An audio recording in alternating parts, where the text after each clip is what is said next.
everyone, my name is Amy Maltz. I'm the Assistant UN Representative for Loretto at the United Nations and also part of the Loretto Volunteer Program.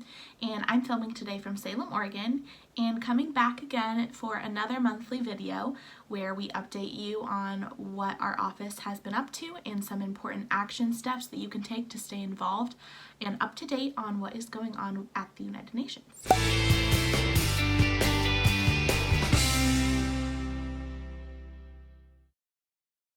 First up, we want to give you a quick overview on some of the webinars and events that our office has been a part of sponsoring and putting together and has participated in as well. First up was a youth webinar that was actually created and sponsored by the Institute of the Blessed Virgin Mary Loretto, and this was about the 6 different action coalitions of the Generation Equality Forum and just overall perspectives and knowledge of youth who are really intimately involved with some of the important work on generation equality that is going on. In collaboration with Loretto's Latin America Caribbean Committee, our office here at the United Nations also put together a webinar. The work that various members of the Loretto community have taken part in advocating for immigration reform and providing support and services to migrants at the US-Mexico border. And here is a quick clip of the Building Bridges at the Border webinar. I work at Las Americas Immigrant Advocacy Center. We're one of the few pro bono legal services for asylum seekers and migrants. So I'm basically going to talk about how we've been dealing with everything that's been going on in the past few months. Basically, like, what I hope that you will get out of this is that ICE is unamendable and it operates with no supervision, no accountability. There's some really great action steps that go along with the concept note that came as a part of that, so I'll be sure to include those in the description box as well. I almost forgot to mention this year is the 75th anniversary of the United Nations.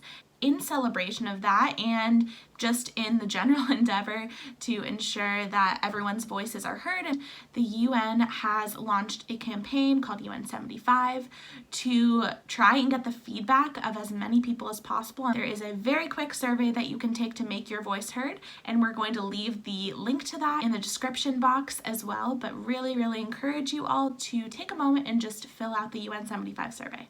Though we aren't able to celebrate the various United Nations International Days in person, we have continued to celebrate them virtually online. We recently celebrated the 50th anniversary of Earth Day, and I'm actually at this point going to turn the rest of the updates over to our intern from NYU, Jack Lee. We drew attention to the 2019 Emissions Gap Report, which details the amounts of carbon we need to eliminate from our atmosphere in order to avoid catastrophe. If you'd like to read more about that, you can find that on our Facebook. We also celebrated World Press Freedom Day on May 3rd, as well as the International Day of Living Together in Peace on May 16th, both of which are incredibly important right now, as it's easy to see that without a continued dedication to both the truth and diplomatic solutions, how powers could use this ongoing pandemic as an excuse to marginalize already marginalized communities even further. Now I'm just going to turn it back over to Jack so he can give a few more updates on the Generation Equality Forum.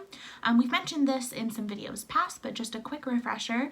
The Generation Equality Forum is the method by which the UN is revisiting the 25th anniversary of the Beijing Declaration and Platform for Action, which is the most comprehensive blueprint that we have towards gender equality. So the Generation Equality Forum seeks to revisit that, and it also really seeks to organize actors from civil society to participate in this movement toward gender equity and to really ensure that everyone's voices are heard from the grassroots up. In regards to CSW and building off our updates from last month, UN Women released the following update on April 3rd.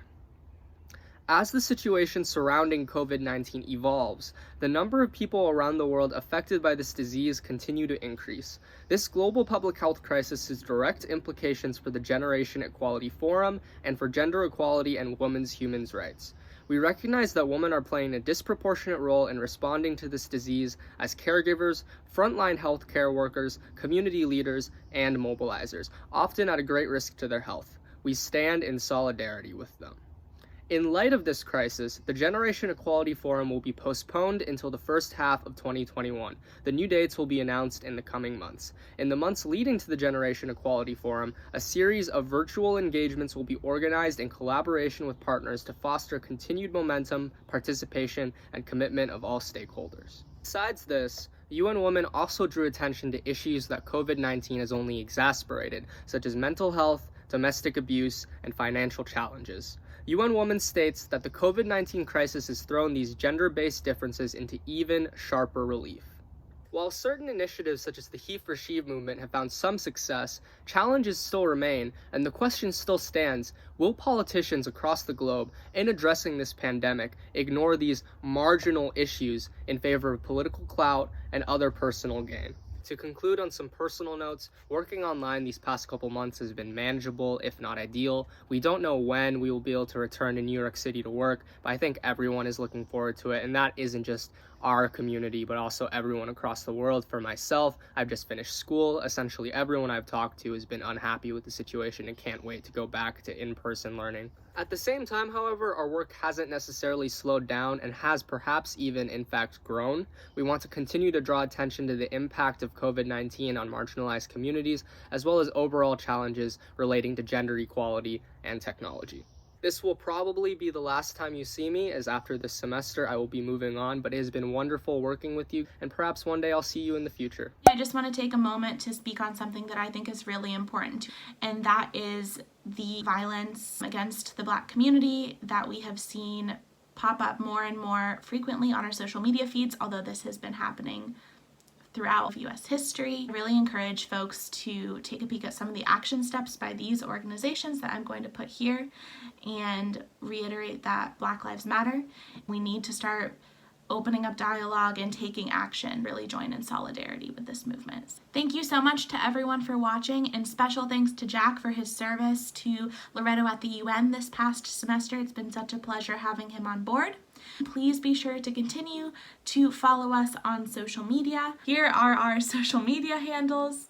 That was not a very smooth transition. We look forward to seeing you next time. Thanks so much for watching. Bye.